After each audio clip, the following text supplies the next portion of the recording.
Hello everyone, this is Gene and I'm back with another video. So, given the recent news that DC plans to go digital comics, since physical comics cannot be sold right now because of the beer bug, because of coronavirus, I just wanted to um, give some more thoughts on that and on something that I've noticed with the pros, and especially with how they treated Comicsgate in years past, and how I guess certain warnings that were not heeded are now finally coming to pass. So I'm going to read this little bit from Newsarama, which says DC plans to continue digital distribution of its weekly comic books despite the stoppage of its print comic books release due to the Diamond Comic Distributor's shutdown, according to the publisher's Director of Marketing Services, Adam Phillips. In DC's private Facebook page for direct market comic book retailers, Phillips confirmed the decision and explained their reasoning. Here's, here's where we are on digital. All our data shows the digital consumer and the physical consumer are two different audiences. For now, we're going to continue to release digital comics, but we'll revisit this if the pipeline for physical distribution continues to be challenged and disrupted, Phillips posted. Prominent comic book retailer Joe Field has previously argued for publishers to pause the release of new comics completely, including digital, until print distribution can resume. Here's the thing. From a business perspective, I think this is the only option DC and the comic book industry as a whole has left, because they were overly reliant on Diamond. Diamond is the only mainstream comic book distribution company.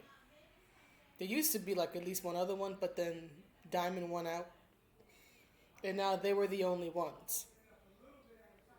And now, with the physical product being unable to move, they have to get comics out somewhere. They cannot stop releasing comics, right? Their creators need to eat. Jim Lee needs to earn that paycheck of his. They can't just shut down just because Diamond has. And I know that comic book retailers are freaking out. I understand that. But as I said in my video when I was talking about the death of physical media and how I compared it to the death of GamePro magazine, this was gonna be the result anyway, in my personal opinion. But the beer bug is just speeding this death up faster, right? So here's the thing: is this, I guess I would say, a ruthless business decision? Yes. Is this in ways a betrayal of the physical comic book shops? Yes. And that's exactly what people should be expecting, in my personal opinion, for however long this coronavirus goes. Because, see, here's the thing: we don't know if the coronavirus will be cured tomorrow, or next month, or next year. We're dealing with a complete unknown that no business was prepared for. And given that it spreads through person to person contact and touching things, we all now have to practice social distancing. Right? We all have to stay away from each other and stay in our homes and go out as little as possible. And I can't speak for the rest of the world, but here in New York City and here in many states in America, uh, non-essential businesses have been shut down. My local laundry, which is literally across the street from me, has not been open in over a week. So now we're all scrambling to try to figure out what to do with our clothes. And clothes are a necessary thing. Clothes have to be cleaned. So if this is how businesses like a laundromat are dealing with this by just shutting down, what do you think something that a comic book shop, right? Or comic book companies, right? Comic book publishers, which DC and Marvel and Image and Black Mask and other companies are going to do? They're going to take the only route they have left, which is to go digital. Not because they want to, but because if they want to still have jobs, they need to. You don't work, you don't eat.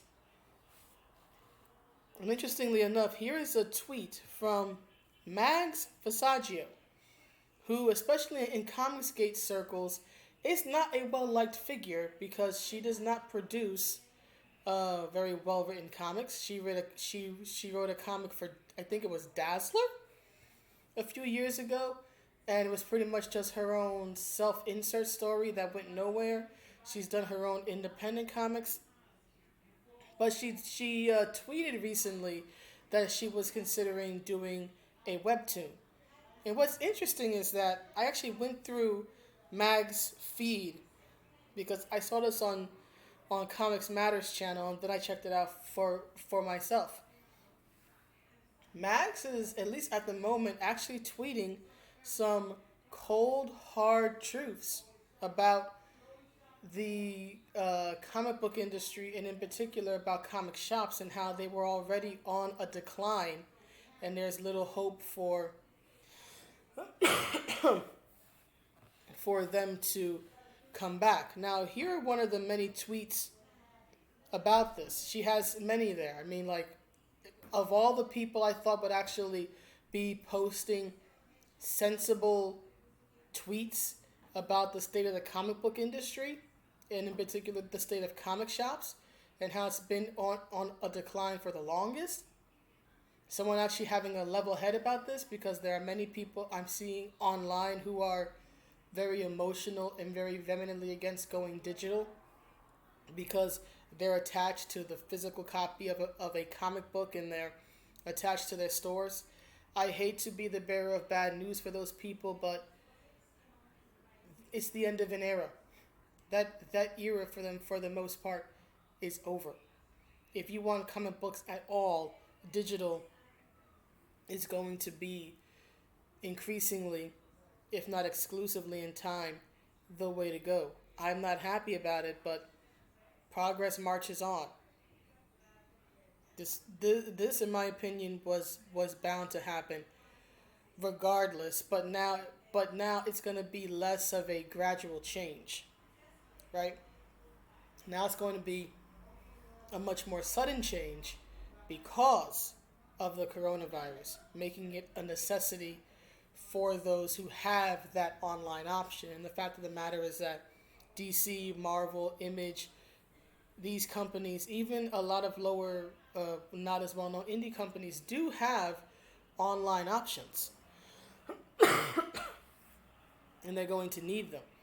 But here's what someone named Dustin wrote to Max, saying, "Put comics back in stores and on newsstands.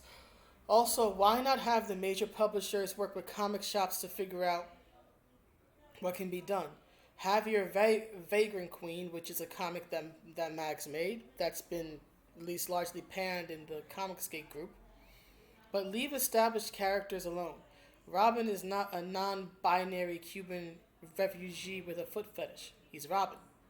And then Max responds saying, "Sadly, comics left stores and newsstands decades ago for good reason. Stores and newsstands didn't want them. In the decades since then, the medium has only grown more insular. I don't really know if that's a viable idea, sadly.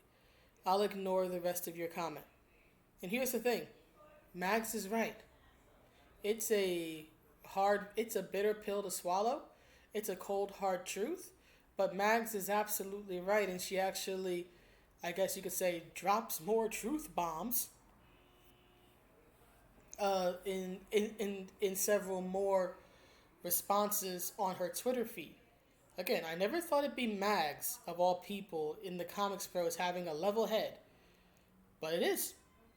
But at the same time, while I'm glad to see this level-headedness from Mags, and I applaud her for it, it also kind of frustrates me because, see, here's the thing. Comicsgate, however you want to define that, Comicsgate was saying the same exact things Mags is saying in her tweets years ago. Comicsgate was saying this back in 2017, back in 2018, back in 2019, talking about how the shops were dying out more and more each year, talking about how it was the pros who were pushing people away, with their bad product and their worse behavior online. And what happened? Not only did the pros dismiss what Comicsgate collectively was saying, not only did the pros laugh at it, the pros considered it harassment. They considered it harassment, mags included. I did not forget that. Because here's the thing. A few years ago, Comics Matter, back then known as Diversity in Comics, tried to start this hashtag called Move the Needle. Now, Move the Needle was about generating interest in comics and getting people back into the comic shops. The idea behind it was that people, particularly people in his audience, would go to their local comic shop, purchase the comics that they liked, and then go online, go to Twitter, post a picture of it, and they would tag DNC, they would tag other Comicsgate figures at the time, but they would also tag the comic book shop, and they would tag the creators as a way of sort of, trying to show support and tell the industry in a kind way, hey, here's what I'm buying, here's what I like, here's what I would like to see more of. Do you know how the majority of pros treated that? They called it harassment. When other pros like Sean Gordon Murphy would retweet these type of things in good faith, just sharing positive fan response, other pros would then contact him, and they would do this in public on Twitter and tell him that he should not retweet these things because it comes from Comicsgate, and Comicsgate is a harassment campaign, and they're trying to harass, and all these, in my opinion, flat out lies. And as I said in another video, Comicsgate is not perfect, but it was never a sexist, racist harassment group. Never, ever, ever. It wasn't that then. It's not that now. But the pros did their damnedest to get this hashtag shut down. A hashtag that was designed to help them, help their industry, help the comic book shops. They got it shut down as quickly as they could, all because bad boy number one, right? Comicsgate number one, the true king of all Comicsgate, Richard C. Meyer, came up with it. And then shortly after this, there were some people like Yellow Flash in particular who were calling for a boycott because of what the pros did, because the pros took something that was meant to be a positive, that was meant to ultimately generate money, generate sales for the comic book industry. They lied about it and mischaracterized it as harassment. And then Yellow Flash came out with a video saying that he was calling for a boycott, and then him and DNC had like a disagreement about this. DNC didn't agree with the boycott. Yellow Flash said, look, they're not listening to us and whatnot. I actually sided with Yellow Flash on that one, although I had made my personal decision to not buy any more comics a few days prior to Yellow Flash's video about it, interestingly enough. And interestingly enough, the last comics I purchased were actually DC's comics. I purchased Power Girl. It was Power Girl comics. It was the Power Girl Power Trip collection, and it was the Power Girl Harley Quinn team up, which I actually thought was pretty good. Weird in some places, but pretty good. I'll have to do a review of it eventually. But I did buy some comics. And then I just as quickly stopped because I was just so offended by what the industry at the time was doing. And it's been, 3 years on? And I'm still offended by what they're doing, which is why I would rather put down $25 and buy Jawbreakers, which I did. I lost both of my copies of it because life hates me. But I did put down $25 for Jawbreakers, so I am willing to put down money, a lot more money than what is typically asked for a comic book, if I like the product and if I like the creators. This is what the industry does not realize. This is what the mainstream pros flat out laughed at and called a harassment campaign. And what Mags does not mention or admit to in her more recent tweets is the fact that, in a weird way, what what the pros did actually, in a way, is why Comicsgate is still going. Because originally, guys like DNC were trying to get into the industry. The industry basically put up a barrier and said, "You are not welcome here, you dirty white Republican with three biracial kids. We don't want you here." And then, of course, they kicked out Ethan and they kicked out other people. So these creators, right, started coming to Comicsgate because at least Comicsgate wasn't kicking them out. Comicsgate was actually embracing them with open arms. And, of course, Ethan built himself a following and all this other stuff. But here's the thing, right? Because Comicsgate was barred entry into mainstream comics, they have, in a way, dodged the problems that the industry's facing now. Because guess what? They didn't have access to a diamond distribution. So they had to find other distributors. And as everybody knows at this point, Mark Waid famously and allegedly committed tortious interference. Remember, allegedly committed tortious interference with DNC's contract with Antarctic Press, because what Rich wanted was to see his comic book in a comic book store. Mark Waid, in my opinion, made it his personal mission to make sure that didn't happen. Right? So he calls up, he does call up. He says that he's going to call up Antarctic, and then he says he actually did it, and he spoke to someone, and then Antarctic drops the book, yada, yada, yada. Right? But here's what happened in the end. Because they were barred entry into the comic shops, and because they were barred entry into the mainstream industry, they are now, if you think of it like the biblical plague, right? Remember, if you're familiar with the story of the plague, you had to place like blood on like your door stop or whatever to have the plague pass over you. In this odd way, them being barred from the mainstream industry has sort of been that blood on the doorstep, and now the plague of coronavirus is, at least at the moment, passing them by. They're not impacted by it the way DC, Marvel, Image, so on and so forth are. They don't have to worry about their comic books not being sold and gathering dust in a comic book shop because those crowdfunded projects, which, keep in mind, the industry once laughed at, right? Once laughed at. These crowdfunded projects go directly to the consumer. It is mailed to your home address, or in my case, to the closest Walgreens. Right? But that was another story, right? But it's not going to a comic shop and then waiting for someone to take time out of their day to go to the comic shop and pick it up. For most people, especially those within the U.S., I know that for international orders, it's a bit cumbersome and very expensive. But at least for those in the United States, it's pretty much being brought to your door. So, at least right now, the play of coronavirus is passing the Comicsgate creators by, because being barred from the industry forced them to adapt and find other ways to get their product to customers.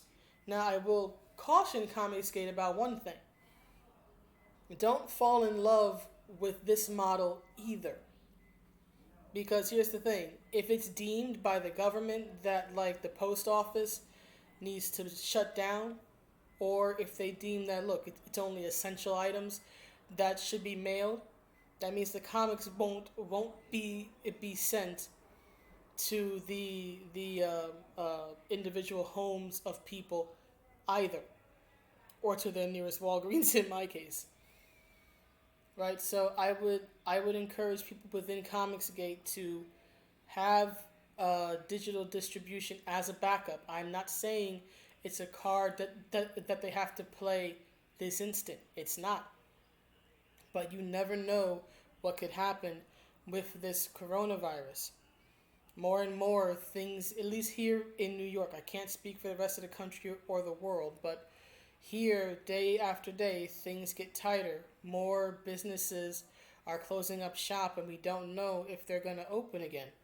More and more, we see Cuomo and de Blasio on TV talking about how they're having this operate at 100% people at home, or only essential workers coming in, and all this other stuff. So don't think that distribution, right? Diamond is shut down. Don't think that other distribution companies, right, who may not be as big as Diamond, won't shut down either. Don't think that things like Amazon, which has huge warehouses, won't shut down and won't stop deliveries. I say for right now, when it comes to the creator arm of Comicsgate and distribution, keep doing what you're doing, but don't think that you are too big to fail. Nothing, absolutely nothing in this world is too big to fail. So if I were a creator in Comicsgate, I would have a digital backup plan of how to still get my product into people's hands, to get their money out of their pockets and into mine, whether it's through a digital copy, whether it's through a physical copy. Again, I'm not saying you need it right now, but have it as a backup, because you don't want to be in the position where DC, Marvel, Mags, and all these other companies are, where they have to use digital as the only means left. Always have a backup plan. What's that old saying? 2 is 1 and 1 is none. Always have a backup. As much as you can, have a backup plan. That's all I'm saying. So anyway, that's the video. Please let me know what you think, and I will see you around. I will see you in the next one. Have a good day, everybody. Bye.